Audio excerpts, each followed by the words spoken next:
नमस्कार, मैं पासाराम दत्तरवाल और आज आपके सामने एक राजनीतिक विश्लेषण के तौर पर उकलाना हलके की रिपोर्ट लेकर आपके सामने पेश हूं। जैसे जैसे विधानसभा चुनाव नजदीक आते जा रहे हैं, वैसे वैसे उकलाना हलके में राजनीतिक गतिविधियां भी बढ़ती जा रही हैं। विधानसभा चुनाव होने में अभी लगभग 85 दिन शेष हैं और आज हम मुख्य मुद्दा आपके सामने लेकर हाजिर हैं कि भाजपा में इस बार दावेदार कम क्यों। एक बड़ा विषय है ये कि इस बार विधानसभा जो चुनाव होने हैं उसको लेकर बीजेपी के जो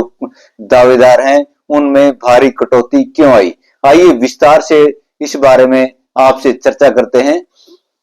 जो विधानसभा चुनाव होने हैं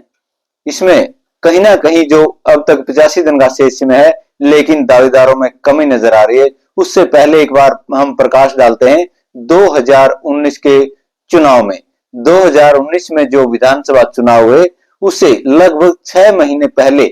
उकलाना हलके में गतिविधियां शुरू हो चुकी थी और लगभग 35 जो दावेदार नेतागण थे टिकट के वो पूरी तरह से सक्रिय थे और 35 जो दावेदारों ने टिकट के लिए अपनी जो दावेदारी जताई थी और काफी प्रयास किए थे। उकलाना हलके में इस दौरान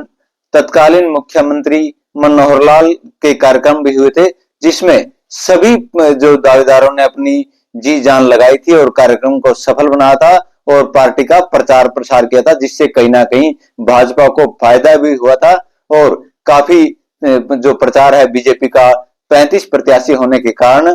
हुआ था, जिसमें 35 जो दावेदार थे कहीं ना कहीं कुछ स्थानीय दावेदार थे, उसके साथ ही कुछ बाहर से भी जो एन समय पर 2 महीने या 3 महीने पहले उकलाना हलके में सक्रिय हुए थे और उन्होंने अपनी दावेदारी जताने का कार्य किया था। इस तरह से हम 2019 के विधानसभा चुनाव से पहले के समय पर गौर करें तो साफ तौर पर यह है कि 35 के लगभग जो नेतागण थे उन्होंने उकलाना हलके में पर अपने दावेदारी जताई थी। जबकि इस बार जो अक्टूबर 2024 में विधानसभा चुनाव होने हैं उसे लेकर अब तक केवल 85 दिन का शेष समय है। इसके बावजूद भी अब तक भाजपा के दावेदारों में भारी कमी है और एक तरह से हम ये कहें कि साफ तौर पर अब तक जो दावेदारों की लिस्ट है वो आधा दर्जन तक सिमट चुकी है। पिछली बार 35 और इस बार केवल आधा दर्जन तक नेतागण है जो दावेदारी जता रहे हैं। यह कमी आखिरकार क्यों आई, इस विषय पर हम चर्चा करते हैं और विश्लेषण हमने किया कि आखिरकार इन दावेदारों में कमी क्यों आई। पहली जो विश्लेषण के दौरान हमारे सामने आया कि जो लोकसभा चुनाव गत समय में हुए हैं, इस चुनाव में उकलाना हलके में कांग्रेस प्रत्याशी ने बीजेपी प्रत्याशी को लगभग 26,000 मतों से हराने का कार्य किया है, जिससे कहीं ना कहीं ये एक बड़ा मुख्य कारण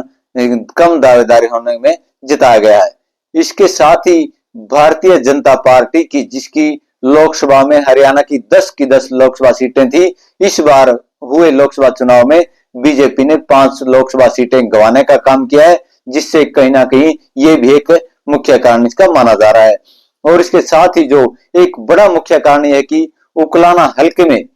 50% से ज्यादा जो मतदाता है वो जाट समुदाय से आते हैं, जो उकलाना हलके में किसी भी प्रत्याशी की हार जीत का मुख्य तौर पर फैसला करते हैं, चाहे वह विधानसभा चुनाव हो या लोकसभा चुनाव हो। और जो गत समय में प्रदेश में किसान आंदोलन हुआ उसके दौरान जो जाट समुदाय है उस किसान आंदोलन के चलते कहीं ना कहीं बीजेपी से रुष्ट